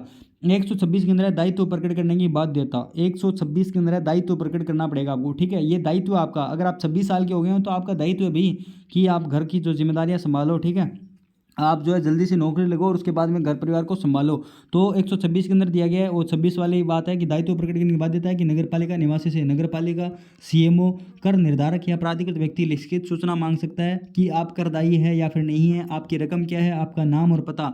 यदि आप इसका उल्लंघन करते हो तो आप पर 1000 रुपये का जुर्माना लगा दिया जाएगा, जो कि ज़्यादा कुछ नहीं है, ठीक है। अगर मान लीजिए कोई व्यक्ति जो है टैक्स के बारे में सही जानकारी देते हो, टैक्स पे कर रहा हो 1,00,000 रुपये, अगर वो जानकारी नहीं देता है तो उस पर जुर्माना लगा जाएगा 1000 रुपये, ठीक है। यहाँ पर कोई सज़ा वाला प्रावधान है नहीं। तो समझ रहे हो आप, समझ रहे हो, मतलब 2009 का रूल है ये। तो यहाँ पर क्या आ जाएगा, 126 के अंदर दायित्व प्रकट करने की बाध्यता है। 126 के अंदर क्या दिया गया भाई, 126 के अंदर धारा 126 के अंदर क्या दिया गया, दायित्व प्रकट करने की बाध्यता। दायित्व प्रकट यानी दायित्व प्रकट करने की बाध्यता, ये आपका दायित्व है भाई। यदि आपसे मान लीजिए नगर पालिका पूछे, चाहे CMO पूछे, चाहे धारा 113 के अंदर जो कर निर्धारक वो व्यक्ति थे वो पूछे, चाहे प्राधिकृत व्यक्ति पूछे, आपको पूछे आपका नाम भी, आप कर दायी हो या नहीं हो, तो आप प्यार से बोल देना भाई हम दायी नहीं है। यदि आप उन्हें उल्लंघन किया उस चीज़ का तो आप पर 1000 रुपये का जुर्माना लग जाएगा भी। 127 के अंदर कर वसूल करने का कर्तव्य है। सताओ मत रहे बार बार, अगर आप CMO को सताओगे तो वो आपको क्या आ जाएगा, कर वसूल करने आ जाएंगे, ठीक है। तो वसूल करने का कर्तव्य किसका होगा भाई, कर को वसूल करने का कर्तव्य किसका होगा भाई, कर को वसूल करने का कर्तव्य किसका होगा, CMO का, चीफ म्युनिसिपल ऑफिसर का होगा, ठीक है। ये आपको क्या रखना है, ध्यान रखना है, क्योंकि अगर आप बार बार सताओगे CMO को, 127 या 127 इसको ऐसे याद रखो, 27 यानी सताओगे बार बार, ठीक है, 27 तो आप क्या करोगे, बार बार सताओगे तो CMO खुद ही आ जाएगी चल के कि भाई चलो आप टैक्स दे दो, ठीक है। बार बार क्यों सता रहे हो, क्यों मेरे से पूछ रहे हो, क्यों आपका दायित्व जो है ये प्रकट करने की बाध्यता वाला लफड़ाई कर रहे हो। 128 के अंदर 28 पड़ा है, कर के बिल प्रस्तुत किया जाना 28, ठीक है। 28 यानी कर के लिए बिल प्रस्तुत किया जाना 28 समझ रहे हो ना। 28 मारवाड़ी में 28 किसे बोलते हैं, 28 पड़ा है, ठीक है। 28 पड़ी है घरे, कोई चीज़ पूछे कि भाई वो चीज़ है क्या, कि हाँ 28 पड़ी है घरे। 28 मतलब किसी चीज़ के लिए अगर आपने कोई चीज़ प्रस्तुत की है, कोई चीज़ का बिल है ना, वो बिल क्या किया जाना चाहिए, 28 पड़ा रहना चाहिए। आपने मतलब आपको किसी चीज़ के लिए बिल दिया है तो वो 28 रहना चाहिए, मतलब उसको पा जाना चाहिए, ठीक है, सीधी सी बात है। ये गुम नहीं होना चाहिए, वो बात है। 109 के अंदर है बिल की अंतर्वस्तु है। नो का मतलब मैं हर जगह यही बताता हूँ, नो आपको नो नहीं चेक करना है, बिल की अंतर्वस्तु जो है वो नहीं चेक करनी है। 129 के अंदर है बिल की अंतर्वस्तु और 130 के अंदर है मांग का नोटिस। ठीक है, मांग को नोटिस को लगभग लोग इसी प्रकार से याद करा रहे हैं, तो अपन भी उसी हिसाब से याद कर लेते हैं। यानी मांग ऊपर ये 0 आ रहा है तो 130 के अंदर मांग, वैसे भी 130 रुपये मांग रहा है, ठीक है, मेरे में कोई, वो वाली बात आप ध्यान रखना, 130 रुपये। तो 130 रुपये के अंदर क्या है कि मांग का नोटिस है, हालांकि वो नोटिस नहीं दे सकता मेरे को क्योंकि मैंने उसको 135 रुपये पे कर दिए थे। तो 130 यानी ये सब बातें काल्पनिक है, वास्तविकता से इसका कोई लेना देना नहीं है, ये भी बात आप ध्यान रखना। 130 के अंदर क्या दिया गया, मांग नोटिस है। 130 के अंदर क्या दिया गया, मांग नोटिस है। बिल प्राप्त हुआ, जैसे ही आपको मान लीजिए 128 के अंदर क्या है, आपको बिल देना पड़ेगा। 129 के अंदर है बिल की अंतर्वस्तु है। 130 के अंदर है मांग का नोटिस है। तो 130 के अंदर है, मान लीजिए जैसे ही आपको बिल प्राप्त हुआ, ये लीजिए आपको बिल प्राप्त हो गया, आपके पास में 15 दिन का टाइम है। अभी आप जो है नगर पालिका को या फिर जो भी नगर पालिका चल रहा है, मैंने अपने नोट्स के अंदर जहाँ जहाँ भी मैंने चिल्ला नाम लिखा है ना, उसका मतलब वो प्राधिकृत है उस व्यक्ति का। तो नगर पालिका को या प्राधिकृत व्यक्ति को संदाय नहीं करता है, तो नगर पालिका चौथी अनुसूची के प्रारूप में मांग का नोटिस तामील करेगी, जारी करेगी। अब देखो मैं आपको एक बार बात बताता हूँ। एक बार की बात है कि अपन धारा 108 पढ़ के आए थे। उस धारा 108 में अपन ने अनुसूची 1 पढ़ी थी। उस अनुसूची में अपन 1 ने क्या दिया था कि भाई अपन का जो टैक्स फॉर्म है उसका अपन ने ड्राफ्ट डाला था। 117 पढ़ गए थे अपन धारा प्राचीन समय में, वहाँ पर अपन ने जो अनुसूचियाँ 2 और 3 पढ़ी थी, और अनुसूची 2, 3 के बाद में अभी अपने पास में आती है अनुसूची 4। और अनुसूची 4 का मतलब ये हो गया कि ये कौन सी धारा के अंदर आ रही है, 130 के अंदर आ रही है। इसका मतलब अनुसूची 4 का संबंध किससे है, तो मांग नोटिस से है। ये दोनों बातें ध्यान रखना भाई, क्योंकि मुझे लगता है अनुसूचियों से एक प्रश्न आएगा। फिर बता देता हूँ, 108 के अंदर एक अनुसूची है, 117 के अंदर 2 और 3 अनुसूची है, और 130 के अंदर जो है चौथी अनुसूची है। ये चौथी अनुसूची आपको ध्यान रखनी है कि मांग का नोटिस तामील, ये इंपॉर्टेंट है, ये पक्का मेरे भी आ सकता है, ठीक है। तो इम्पोर्टेंट है, आ सकता है, ये आपको क्या रखना है, ध्यान रखना है कि क्वेश्चन पूछा जाएगा मांग नोटिस तामील किस अनुसूची के प्रारूप में किया जाएगा। तो मांग नोटिस जो तामील है ये चौथी अनुसूची के प्रारूप में जो है किया जाएगा। उसके बाद में 131, अब 131 को किस हिसाब से याद करेंगे अपन, देखते हैं। 131 के अंदर क्या दिया गया है, सबसे इंपॉर्टेंट धारा है, किन मामलों में वारंट जारी किया जाएगा। 131 के अंदर ये बता रहा है, ठीक है। तो एक वारंट है, देखो एक का अपने पास में 3 मामला आ गए। एक तो 101 के अंदर जो आपका आंतरिक मामला था, मैं इसको स्टार्टिंग वाला ही है जो मैं आपको इसको बिल्कुल नहीं हलाने वाला हूँ। 121 के अंदर आपका एक आंतरिक मामला, चलो एक एक वाले से भी देखते हैं। 101 के अंदर आपका आंतरिक मामला है, बिल्कुल नहीं हिलाएंगे। 3 डंडे वाला 101 आता है जो राज्य सरकार क्या बोलती है, कर को प्रतिषेध कर सकती है। 121 के अंदर एक अपील है, ठीक है, यानी कराधान से संबंधित अपील है। और 131 यानी यहाँ पर फिर एक आ रहा है, तो इसका मतलब अपन इसको याद करेंगे वारंट, किन मामलों में वारंट जारी किया जाएगा। वारंट एक ही बारी जारी किया जा सकता है, यानी तो 15 दिन में अगर आप मांग की राशि नहीं दें, अगर आप उचित कारण नहीं बताएं, या फिर धारा 121 के तहत अगर आप अपील जो है नहीं सुने, तो आपको क्या देना पड़ेगा, आपको जो है वारंट जारी किया जाएगा। व्यक्ति की संपत्ति को कुर्की और विक्रय, कुर्की मतलब कुर्की की जा सकती है। जंगम संपत्ति है तो उसकी कुर्की का जो नोटिस है ये सीएमओ 5वीं अनुसूची की वारंट जारी करेगा। और स्थावर संपत्ति है तो उसके संदर्भ में कुर्की का जो वारंट है वो नगर पालिका जारी करेगी खुद विहित प्रारूप में। विहित प्रारूप का मतलब है जो राज्य सरकार विहित करे उस प्रारूप में वारंट जारी करेगी। तो थोड़ा सा मामला यहाँ पर कॉम्प्लिकेटेड हो गया, मैं आपको थोड़ा अलग करके याद करवाता हूँ। देखो भाई, धारा 131 के अंदर कि किन मामलों में वारंट जारी किया जाएगा, यहाँ पर क्या बोला गया है, किन मामलों में वारंट जारी किया जाएगा, ठीक है। किन मामलों में वारंट जो है ये जारी किया जाएगा, ये धारा 131 है। किन मामलों में वारंट जारी किया जाएगा, तो 2 मामलों में वारंट जारी किया जा सकता है, ठीक है। वारंट जो है 3 मामलों में जारी किया जाएगा। या तो आप सूचना ना दें कि भाई मेरे में पैसे मांग रहे थे, उसकी मैंने सूचना ही नहीं दी है। या फिर आपको जो मांग नोटिस दिया था धारा 130 वाला, उसके बारे में आपने जानकारी नहीं दी है। या फिर धारा 121 के तहत जो कराधान से संबंधित अपील करनी थी वो आपने नहीं की है, तो आपको क्या किया जाएगा भाई, जो है वारंट जारी किया जाएगा। अब वारंट जारी करने के लिए 2 चीज़ें हैं, या तो आपके पास में वारंट जारी करने की किस मामले, एक तो स्थावर संपत्ति है और एक जंगम संपत्ति है, ठीक है। स्थावर का मतलब जो स्थिर है, ठीक है, स्थावर का मतलब, और जंगम संपत्ति है। अगर सीएमओ करेगा तो वो जंगम संपत्ति के बारे में करेगा भाई, क्योंकि सीएमओ अगर गाड़ी खड़ी है आपकी और उसकी कुर्की करनी है तो सीएमओ गाड़ी जो है चला के ले जाएगा। अगर आपकी घर की कुर्की करनी है तो सीएमओ उस घर को अंगुली के ऊपर उठा के तो ले जाने से रहा। तो मतलब सीधी सी बात यही है कि जो संपत्ति मतलब जंगम है, ठीक है, और जंगम संपत्ति है इसका मतलब उसकी कुर्की सीएमओ करेगा, और उसकी कुर्की के लिए सीएमओ एक नोटिस देगा, वो 5वीं अनुसूची में वारंट जारी करेगा। 5वीं अनुसूची के जो अनुसार वो वारंट जारी करेगा कि 5वीं अनुसूची में वारंट का प्रारूप दिया गया है कि इस हिसाब से जो है अपन वारंट जारी करेंगे। अगर आपकी जंगम संपत्ति है तो वारंट जारी कौन करेगा? सीएमओ करेगा। याद रखना, जंगम सीएमओ जंग नहीं लगने देगा उन सब चीज़ों के, ठीक है। जंगम संपत्ति सीएमओ जंग नहीं लगने देगा कि पड़ी पड़ी खराब हो जाएगी, भाई साहब अपन हम इसको कुर्की करते हैं और अपन ले जाएंगे। फिर आता है स्थावर संपत्ति। स्थावर संपत्ति तो ऐसा है कि भाई अगर घर है, कोई प्लाट है, कोई जगह और है, तो उसकी नगरपालिका कुर्की करके वहाँ पर ये बोलेगी कि अपन इसको यहाँ पर जो है इस हिसाब से काम में लेंगे। तो ये दोनों बातें आपको ध्यान रखनी है। कोई भी वारंट है वो 3 वर्ष के बाद जारी नहीं किया जाएगा। तो वारंट की अवधि क्या होगी? 3 वर्ष के बाद वारंट जारी नहीं किया जाएगा। जैसे कि एनएचआरसी या एचआरसी जो है, एनएचआरसी या फिर एसएचआरसी है, वो कोई भी मामले को 1 वर्ष के बाद नहीं सुनते। लोकपाल और लोकायुक्त है वो कोई भी मामले को 5 वर्ष के बाद नहीं सुनते। उसी प्रकार से कोई भी वारंट है वो 3 वर्ष के बाद जो है जारी नहीं किया जाएगा। उसके बाद में भू राजस्व बकाया के रूप में वसूला जाएगा और सीएमओ द्वारा जो है साइन किए जाएंगे वारंट को, और उसके द्वारा ही जारी किया जाएगा। ये बात आपको ध्यान रखना है कि वारंट किसके द्वारा साइन किया जाएगा? भाई सीएमओ के द्वारा वारंट को जो है साइन किया जाएगा। उसके बाद में कि अगर वारंट जो है, एक तो है समन्वय नगरपालिका, यानी उसी नगरपालिका में किसी भी अधिकारी को संबोधित किया जा सकता है वारंट, और दूसरी नगरपालिका में अगर कोई वारंट जारी किया जाता है तो दूसरी नगरपालिका को सीएमओ को या तहसीलदार को संबोधित किया जाएगा, और ये सीएमओ या तहसीलदार उस वारंट को अधीनस्थ अधिकारी को क्या कर सकते हैं? ट्रांसफर कर सकते हैं। ये बात आपको क्या रखनी है? ध्यान रखनी है। देखो भाई, धारा 131 के अंदर क्या दिया गया था? वारंट जारी किया जाएगा। वारंट जारी करेगा कौन? तो वारंट जो है ये सीएमओ जारी करेगा। सीएमओ ही उस पर साइन करेगा और सीएमओ इसको जारी करेगा। 3 वर्ष से पुराने मामलों में वारंट जो है ये जारी नहीं किया जाएगा।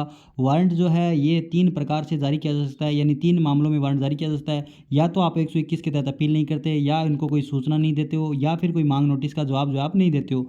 तो वारंट जो है ये 2 प्रकार से जारी किया जा सकता है। 2 प्रकार की संपत्ति के लिए, जंगम संपत्ति के लिए वारंट जो है ये सीएमओ देगा, सीएमओ उसको जंग नहीं लगने देगा, और जो सीएमओ ये वारंट जो है 5वीं अनुसूची के प्रारूप में जारी करेगा। और स्थावर संपत्ति के संदर्भ में जो वारंट है वो नगरपालिका जारी करेगी। स्थावर संपत्ति के मामले में नगरपालिका वारंट जारी करेगी। ये आपको क्या रखना है? ध्यान रखना है, और विहित प्रारूप में करेगी, ठीक है। ये इतनी बात है। एक बात ये भी हो सकती है कि नगरपालिका जो है एक तो समन्वय में वारंट जारी कर दे, एक दूसरी नगरपालिका के लिए जारी कर दे। यदि वह समन्वय के लिए नगरपालिका वारंट जारी करती है तो उसमें कोई दिक्कत नहीं है, किसी भी अधिकारी को संबोधित कर सकती है। दूसरी नगरपालिका के लिए अगर वह वारंट जारी करती है तो दूसरी नगरपालिका की सीएमओ, चीफ म्युनिसिपल ऑफिसर, या फिर तहसीलदार को, ठीक है, आरएएस तहसीलदार को क्या कर सकती है? जारी कर सकती है। और उन दोनों के पास में ये पावर है कि वो अपने जो है सबऑर्डिनेट को क्या कर सकते हैं? ट्रांसफर कर सकते हैं। उसके बाद में 132 के अंदर वारंट का निष्पादन के लिए बलपूर्वक प्रवेश, 1 2 3 बंदे ले जाओ, 1 2 3 2 बंदे ले जाओ, 1 2 3 2 यानी 3 2 बंदे ले जाओ यार, 2 3 बंदे ले जाओ, 1 2 3 2 बंदे ले जाओ। शब्द समझे आ गया ना बात? मैं इतनी बार क्यों बोला हूँ? क्योंकि वो बल का प्रयोग करना है, ठीक है। आपको क्या करना है? बल का प्रयोग करना है। तो अगर आप 1 3 2 या 2 3 1 बंदे से ले जाओगे तो वह बलपूर्वक प्रवेश आप आराम से जो है कर जाओगे। यानी 132 के अंदर क्या दिया गया कि वारंट के निष्पादन के लिए आपको बलपूर्वक प्रवेश करना पड़ेगा, लेकिन ध्यान रखना आपको सूर्योदय और सूर्यास्त के बीच ही करना पड़ेगा। आप दरवाजे खिड़की को तोड़ सकते हो आराम से, कोई दिक्कत नहीं है। लेकिन जिस रूम के अंदर महिला निवास कर रही हो, वुमेन हो, उसको आप जो उस कमरे में प्रवेश के लिए आपको कम से कम 3 घंटे पहले क्या देना पड़ेगा? भाई नोटिस देना पड़ेगा कि अपन इस कमरे के अंदर एंट्री मारने वाले हैं, आप प्लीज़ बाहर जाइए, अपन को क्या करनी है? चेकिंग करनी है, वारंट का निष्पादन करना है। तो ठीक है, 132 के अंदर क्या हो गया कि वारंट 132 के अंदर 3 2 आदमी आए और वो क्या करेंगे? बलपूर्वक प्रवेश करेंगे, ठीक है। 100 जो है 32 के बाद में आता है 133, ये कहाँ गया? 133 के अंदर क्या दिया गया है? 133 के अंदर ये दिया गया है कि वारंट को निष्पादित करने की रीति और कुर्की क्या होगी? विधि पूर्ण होगी। अच्छा, 133 इतनी बड़ी है, चलो ठीक है, अपन 135 को पढ़ के आते हैं, फिर आप जो उसको भूल जाएंगे। देखिए 135 के अंदर क्या दिया गया कि नगरपालिका के बाहर कुर्की और विक्रय किया जा सकता है, यानी ज़्यादा 3 2 5 मत करो, ठीक है, ज़्यादा 3 5 मत करो, बाहर भेज देंगे। यानी 135 के अंदर क्या है कि ज़्यादा 3 5 मत करो, 3 5 करोगे तो बाहर भेज देंगे। यानी नगरपालिका के बाहर किसी संपत्ति का अगर आप उनको कुर्की करना हो, विक्रय करना हो, तो वारंट किसको संबोधित किया जाएगा?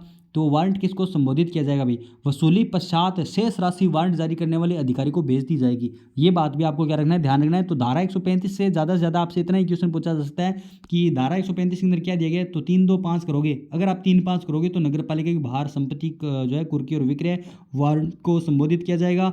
वसूली पश्चात शेष राशि जो है ये वारंट जारी करने वाले अधिकारी को भेज दी जाएगी, जिसने वारंट जारी किया उसको भेज दी जाएगी। ये धारा 135 है।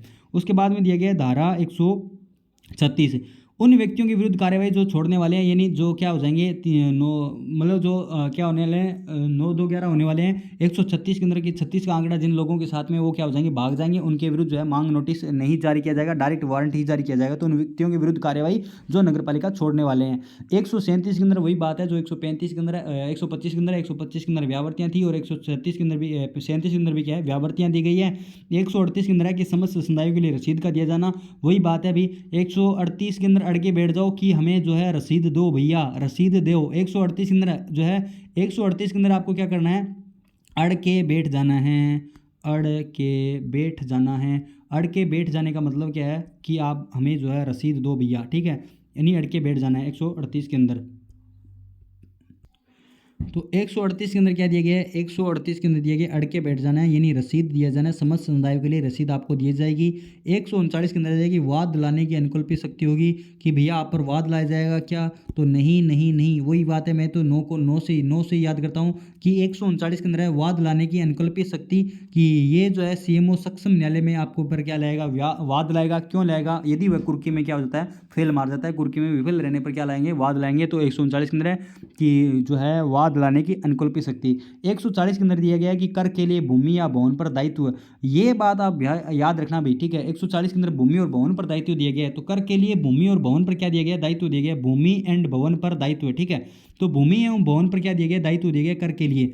सीधी बात, नो बकवास। मूलतः कर जो है ये स्वामी से वसूल किया जाएगा, अधिभोगी से वसूल नहीं किया जाएगा। यदि उसे अधिभोगी करने हो तो कम से कम 1 वर्ष का समय जो है ये न हुआ हो। सीधी सी बात, यही बात बताई गई भी कि कर जो के लिए भूमि या भवन पर दायित्व बना रहता है, और जो कर है वो मूलतः व्यक्ति से लिया जाएगा, अधिभोगी से तब तक नहीं लिया जाएगा जब तक उसने अधिभोगी ने उस जमीन का, उस भवन का 1 वर्ष से ज़्यादा उपभोग नहीं किया हो। यदि कोई व्यक्ति है जिसने 8 महीने और उसको वहाँ पर रहने लगा हो, 8 महीने से रहने लग रहा हो वो, तो उससे जो है कोई कर नहीं लिया जाएगा। भूमि या भवन पर जो कर है वो उसी व्यक्ति से लिया जाएगा जिसके वो नाम है, ठीक है।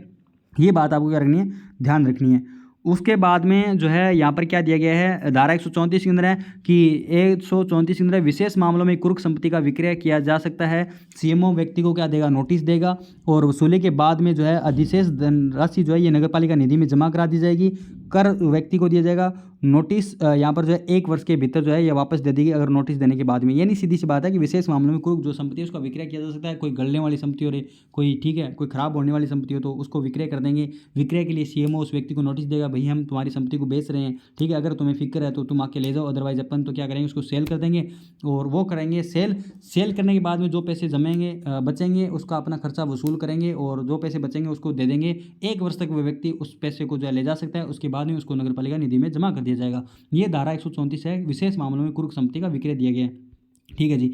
133 में है कि वारंट को निष्पादित करने की रीति क्या होगी, ठीक है, कि आपने मान लीजिए 132 के अंदर तक क्या है कि वारंट निष्पादन के लिए बलपूर्वक प्रवेश था, और 133 के अंदर है कि रीति क्या होगी, किस प्रकार से आप वारंट को निष्पादित करेंगे। कुर्की नहीं की जाएगी, किन संपत्तियों की कुर्की नहीं की जाएगी, कि जो कपड़े हैं, बिस्तर है, जीविकोपार्जन की जो भी आवश्यक वस्तुएं हैं, बीज है, पशु है, खेती के उपकरण उनको, और शिल्पी है तो उनके औजार और खाने के बर्तन जो है कुर्क नहीं किए जाएंगे। कुर्की अगर आप जंगम संपत्ति की करते हो तो 6ठी अनुसूची में इनको सूचना देना होगा व्यक्ति को, और अगर आप स्थावर संपत्ति की कुर्की करते हो तो एक ढोल बजाकर घोषित किया जाएगा, और एक प्रति जो है संपत्ति पर लगाई जाएगी, एक प्रति नगरपालिका में लगाई जाएगी। यदि उस संपत्ति से हमें राजस्व मिलता हो तो एक प्रति डीएम यानी डीएम साहब कलेक्टर के पास भेजी जाएगी, उनके कार्यालय में लगाई जाएगी। सीएमओ की आज्ञा के बिना वापस अंतरित नहीं की जाएगी कुर्क संपत्ति। ये बात भी आपको क्या रखनी है, ध्यान रखनी है। तो इस हिसाब से अपना जो चैप्टर नंबर 7 कंप्लीट होता है। अब मैं एक बार इनको कंप्लीट धाराओं को रिवीजन करवा देता हूँ, और कुछ यहाँ पर जो इंपॉर्टेंट फैक्ट है वो मैं आपको चैप्टर नंबर 7 के कुछ याद करवाता हूँ। देखिए भाई, ठीक है, देखिए भी चैप्टर नंबर 7 के अंदर अपन ने धारा 108 पढ़ी थी। 8 के अंदर ठाट नहीं है, क्योंकि कर अधिरोपण से पूर्व की प्रक्रिया के बारे में बताया गया। 1 महीने के अंदर अपन जो है उस व्यक्ति से बोलेंगे कि भैया आपको कोई प्रॉब्लम है तो आप हमें बताइए, हम इसको के अंदर कुछ चेंजेस कर देंगे। 115 के अंदर वही था कि संशोधन प्रयोजनों के बारे में सूचना आपको देनी पड़ेगी। यदि आप सूचना नहीं देते हो तो आपको 1 माह की सज़ा और 500 रुपये का जुर्माना उस पर लगा दिया जाएगा, और 3 माह तक उस रकम का, संदेह रकम का 10 गुना आपसे पैसे ले लिए जाएंगे। 122 के अंदर आपको पता है किस में आ रहा है, 122 के अंदर, ठीक है। 22 के अंदर पता है ना, मैंने कहा था बाई नहीं आ रही है, यदि बाई की सीमा है, ये 2 चार्टर लगा दिए तो बाई की इतनी सीमा है भैया, ठीक है। उसके बाद में बहन नहीं मार सकती, ठीक है, वो अलग बात है कि कोई, ठीक है, मतलब हाथ धो के पीछे पड़ जाए सिस्टर, तो 122 के अंदर है कि जो है कि दावाकृत प्रीसीमा और दावाकृत रकम का पूर्व निक्षेप दिया गया है, जिसके अंदर 30 दिवस में आपको ये करनी होती है, 25% राशि जमा करवानी होती है। 123 के अंदर क्या दिया गया है, 123 के अंदर है कि 1 2 3 खर्चे वाली बात है, उसमें 30 दिन में नगर पालिका जो है खर्चे नहीं देती है, तो उस व्यक्ति के जो है विवेकाधीन होता है कि वो आपको खर्चा दिलाए या फिर नहीं दिलाए। 124 के अंदर वो व्यक्ति क्या कर सकता है, न्यायालय की कोई अधिकारता नहीं होगी, लेकिन वो खुद व्यक्ति जो विवेकाधीन अधिकारी है वो क्या कर सकते हैं, आपके निर्णय को खुद को पलट सकते हैं 3 महीने के अंदर। 124 में वही बात बताई है 100 परिणाम वाली। 125 के अंदर कोई बात खास नहीं थी, व्यावर्तियाँ थी। 126 के अंदर दायित्व प्रकट करने की बाध्यता थी। मैंने कहा 26 साल के आप हो गए तो आपका ये दायित्व बनता है कि आप घर परिवार को संभालो, तो 1000 रुपये जुर्माना 126 के अंदर लग गया था। 130 के अंदर क्या दिया गया है, 130 के अंदर मांग का नोटिस है। अगर आप 15 दिन के अंदर मांग का नोटिस नहीं देते हो तो क्या आपकी हालत होती है, वो आप जो है मैंने उस ऊपर बता के आया हूँ। 131 के अंदर क्या दिया गया, एक वारंट को निष्पादित करने का, जो वारंट को जारी किया जाएगा, तो वारंट जो है ये 15 दिवस के अंदर वारंट जारी कर दिया जाएगा यदि आप मांग नोटिस का जवाब नहीं देते हो, और 3 वर्ष के बाद में कोई भी मांग नोटिस है ये जारी नहीं किया जाएगा। 132 के अंदर ये कुछ भी नहीं है, ये दिया गया था कि वारंट को निष्पादन की क्या है, रीति क्या होगी। सॉरी, इस 132 के अंदर है कि 1 2 आदमी आ गए थे और उनका बलपूर्वक प्रवेश है, जो वारंट को मतलब बलपूर्वक प्रवेश किया था 3 घंटे पहले, जो है महिला जिस कमरे में रहती है उसको सूचना दी जाएगी। 133 के अंदर ये दिया गया है कि 133 के अंदर वारंट को निष्पादन के लिए जो है रीति दी गई है, 1 वर्ष के भीतर वो व्यक्ति अपना क्या ले सकता है, पैसे ले सकता है। तो ये मैंने वही चीज़ें लिखी है जहाँ पर जो है इंपॉर्टेंट टाइम आ रहा है। और 140 के अंदर आपको पता है कि कर के लिए भूमि या भवन पर दायित्व बना रहना, कि कर के लिए जो है ये मूलतः व्यक्ति दायी होगा कर का। यदि कोई अधिभोगी 1 वर्ष से कम से समय रह रहा है तो उससे जो है कोई कर जो है ये नहीं लिया जाएगा। ये अपन ने जो इसके अंदर इंपॉर्टेंट फैक्ट थे अध्याय नंबर 7 के अंदर वो पढ़ लिए हैं। मैं आपको एक बार जो है कंप्लीट इसका जो है रिवीजन करवा देता हूँ। जो धाराएं मेरे याद आ रही है, जो धाराएं आपको याद आ रही है, वो अपन जो है लास्ट 5 मिनट के अंदर कंप्लीट कर लेंगे। देखो भी अपन याद करते हैं धारा 101। धारा 101 के अंदर क्या दिया गया है, 101 के अंदर आपका आंतरिक मामला है, मैं इसमें दखलंदाजी नहीं करूंगा। 102 के अंदर क्या दिया गया है, 102 के अंदर बच्चे 2 ही अच्छे हैं, यानी 2 बाध्यकारी हैं, इसका मतलब बाध्यकारी कर दिया गया है। 103 के अंदर अगर आप 3 ऐसे लिख रहे हो तो मैं भी यहाँ पर 3 के अंदर अन्य कर लगा देता हूँ। 104 के अंदर आपको ज़्यादा कुछ नहीं करना, 4 ग्राहक आए थे, 4 उपभोक्ता आए थे, उपभोक्ता जागो ग्राहक जागो। 105 के अंदर 5 रुपये जुर्माना और फीस लग जाएगी, तो कोई फर्क नहीं पड़ने वाला हमारे। 106 के अंदर विकास है क्या, बिल्कुल विकास से नहीं, एकदम झोपड़ियाँ हैं। 107 के अंदर जो सरकार के साथ रहता है उसको कर से छूट दी गई है। 108 के अंदर ठाट इसलिए नहीं है क्योंकि कर से अधिरोपण से पहले की प्रक्रिया बहुत माथाफोड़ी होती है, उसमें पहली अनुसूची के अंदर सूचना का प्रकाशन किया जाता है। 109 के अंदर नो है कि कर लगा दिया जाएगा क्या, उसने बोला भाई मत लगाओ रे, क्यों कर लगा रहे हो, मेरे इतने पैसे कमाए नहीं है। 110 के अंदर है कि कर किस तारीख को लगाए जाएंगे, ठीक है, सॉरी, कर के लगाने के बाद की क्या प्रक्रिया होगी। 111 के अंदर है कि कर में जो है राज्य सरकार संशोधन कर सकती है। 112 के अंदर है कि नगर पालिका खुद उसमें संशोधन कर सकती है। 113 के अंदर मेरे से पूछा कि तेरे कर का निर्धारण कौन करेगा, मैंने पूछा तुम चिंता मत करो रे भाई, मेरे कर का निर्धारण राज्य सरकार खुद कर लेगी, अपने व्यक्तियों को नियुक्त कर देगी। 114 के अंदर वही था कि चौका लगा और चौका लगाने के बाद में कतिपय जानकारी देना उनको विफल देने का परिणाम था। 115 के अंदर क्या दिया गया था भाई, 115 के अंदर संशोधन प्रयोजन के लिए सूचना देने की बाध्यता बताई गई थी। 116 के अंदर जैसे ही 16 साल का हुआ हक अंतरण का मांगने लगा, 117 के अंदर सूचना का प्रारूप दिया गया था भाई। 118 के अंदर मैंने कहा था 18 साल का होगा तो उसके अंतरीति की सब चीज़ें नाम होने लग जाएगी। 119 के अंदर क्या दिया गया था, नो वाली बात है आपको, ठीक है, नो वाली बात जो है आपको क्या रखनी है, ध्यान रखनी है, यानी सूचना के अभाव में भी आपको जो है सब चीज़ें जो है बनी रहेगी। 120 के अंदर जो है कर मूलतः दायी व्यक्ति से ही लिए जाएंगे। 121 के अंदर वही बात है, 121 के अंदर एक अपील बताई थी मैंने, 121 के अंदर एक अपील बताई थी। 122 के अंदर क्या है, दावाकृत राशि और मतलब क्या कि प्रीसीमा और दावाकृत राशि का पूर्व निक्षेप आता है। 123 के अंदर अगर 1 2 3 रुपये खर्चे लग जाएंगे कोई फर्क नहीं पड़ने वाला। 124 के अंदर ज़्यादा कुछ नहीं दिया गया है। 124 के अंदर क्या दिया गया भाई, 124 के अंदर न्यायालय की अधिकारता का वर्जन है। 124 के अंदर वैसे भी सुप्रीम कोर्ट आपको पता ही है। 125 के अंदर व्यावर्तियाँ दी गई। 126 के अंदर क्या दिया गया भाई, 26 के अंदर 2 6 26 साल के हो गए, आपको क्या हो गया अभी, आपका दायित्व बनता है कुछ ना कुछ। 127 के अंदर सताना नहीं है भैया आपको, जो कर वसूली कौन करेगा, तो कर की वसूली का कर्तव्य किसका होगा, सीएमओ का। 128 के अंदर की कर के लिए जो भी टैक्स होते हैं, जो भी कर के लिए बिल को प्रस्तुत किया जाना, ये नहीं 128 के अंदर कर के लिए बिल को प्रस्तुत किया जाना। 129 के अंदर क्या दिया गया, बिल की अंतर्वस्तु आपको चेक नहीं करनी है, नो चेक नहीं करनी है आपको, बिल की अंतर्वस्तु आपको कसम लगेगी, नो चेक नहीं करनी है, नो है। 130 के अंदर क्या दिया, मांग का नोटिस है भाई, आपको कैसे याद किया था, ऐसे मांग का नोटिस जो है याद किया था, मांग का नोटिस 15 दिन के अंदर दिया जाएगा। 131 के अंदर आपको पता है एक वारंट जारी किया जाएगा। वारंट जो है ये जंगम संपत्ति के बारे में जो वारंट है ये कौन जारी करेगा, सीएमओ जारी करेगा। और जो है पांचवें अनुसूची के प्रारूप में जारी करेगा। 132 के अंदर है बलपूर्वक प्रवेश दिया गया, 132 के अंदर बलपूर्वक प्रवेश दिया गया, 3 घंटे पहले महिला जिस कमरे में रहती है उसके लिए सूचना दी जाएगी। 133 के अंदर की वारंट का निष्पादन किस प्रकार से किया जाएगा। 134 के अंदर विशेष प्रक्रिया दी गई है भाई। 135 के अंदर क्या दिया गया है, 135 से ज़्यादा 3 पास ना करो, नगर पालिका के बाहर किस प्रकार से विक्रय किया जाएगा। 136 जो भागने वाला है 36 का जिसके साथ में आंकड़ा उस पर किस प्रकार से कार्यवाही की जाएगी। 137 के अंदर क्या दिया गया, जो बात 125 के अंदर है वही बात 137 के अंदर है। 137 के अंदर क्या दिया गया, व्यावृत्तियां दी गई है। 138 के अंदर क्या दिया गया भाई, 138 के अंदर अड़ के बैठ जाना है भाई, हमें बिल दो, हमें बिल दो, ठीक है, हमें जो है बिल दो, यानी जो भी चीज़ें दी गई उसकी रसीद जो है ये आपको 138 के अंदर दी जाएगी, जो है आपको अड़ के बैठ जाना है। और 139 के अंदर क्या दिया गया भाई, 139 के अंदर वाद के द्वारा अनुकल्पित शक्ति दी गई है, यानी 139 के अंदर क्या दी गई है, वाद के द्वारा जो भी है वाद द्वारा अनुकल्पित शक्ति दी गई है। और 140 के अंदर कर के लिए भूमि और भवन पर दायित्व बना रहेगा, 1 वर्ष वाली बात जो है इसमें लागू होती है। तो बोलो करणी माता की और बोलो तेजाजी महाराज की। इस प्रकार से अपन जो है 1 नंबर चैप्टर 7 नंबर जो चैप्टर इसको कंप्लीट कर लेते हैं। तो ये बहुत ही विधि विधान से अपन ने जो ये चैप्टर कंप्लीट कर लिया। अगर आपको अच्छा लगा हो तो प्लीज़ प्लीज़ प्लीज़ वीडियो को लाइक कर देना, ठीक है, वीडियो को लाइक कर देना। और चैनल को अगर अभी तक सब्सक्राइब नहीं किया तो भाई सब्सक्राइब कर लो रे, क्या ही लोगे आप, ठीक है, सब्सक्राइब करने का, इतना अच्छा कंटेंट तो आपको मिल रहा है। और मैं कोशिश करूंगा कि आपको जल्दी से जल्दी जो है पूरा नगर पालिका का अधिनियम जो है ये याद करवा दूं। याद तो आपको कर लिया होगा लेकिन मैं आपको कर रहा हूँ रिवीजन करवा दूँ, ठीक है। अच्छे से अगर आपका रिवीजन हो जाएगा ना एक, तो भी आप मतलब जो है एग्ज़ाम जो है ये निकाल लोगे। Best of luck for my side. और आई होप आपकी तैयारी अच्छी चल रही होगी। कल जो है आपकी डिस्ट्रिक्ट लोकेशन भी आ जाएगी, तो उससे भी थोड़ा आपको जो है राहत की सांस होगी कि हाँ ठीक है चलो अपन जो है एकदम पास में आ गए हैं इस चीज़ के। तो ये वीडियो अगर आपको अच्छा लगा हो तो वीडियो को लाइक कर देना और चैनल को जो है सब्सक्राइब कर लेना। अभी मैं आपको थोड़ी सी चीज़ें जो है इसके बारे में बता देता हूँ भी, कि एक तो जो है आपको अभी लास्ट टाइम के अंदर ज़्यादा से ज़्यादा फोकस रिवीजन पे ही करना है, ठीक है। तो अगर आपने जो है टेस्ट अभी भी बंद नहीं किया तो भैया टेस्ट बंद कर दो, ठीक है। अगर आपने टेस्ट बंद नहीं किए हैं तो टेस्ट जो है भाई बंद कर दो, अभी भी ऑफ कर दो, क्योंकि टेस्ट से अगर आप नंबर देखोगे तो आपका माइंड होगा ख़राब, ठीक है। तो 10-12 दिन अभी जो है 8-9 दिन बचे हैं यार, इसमें अच्छे से रिवीजन करो ना, क्या ही दिक्कत आ रही है, एकदम अच्छे से जो है रिवीजन करोगे तो आपका सिलेक्शन जो है कोई नहीं रोकने वाला है। वैसे भी आपने बहुत ज़्यादा मेहनत की है, ईश्वर आपके साथ में है, घर वालों का आशीर्वाद आपके साथ में है, आपकी मेहनत जो है व्यर्थ नहीं जाएगी। माँ सरस्वती आपकी अपने जो ये आपने जो मेहनत किया उसका जो हमेशा पे करती है। तो डोंट वरी, अच्छे से तैयारी करो और लगे रहो।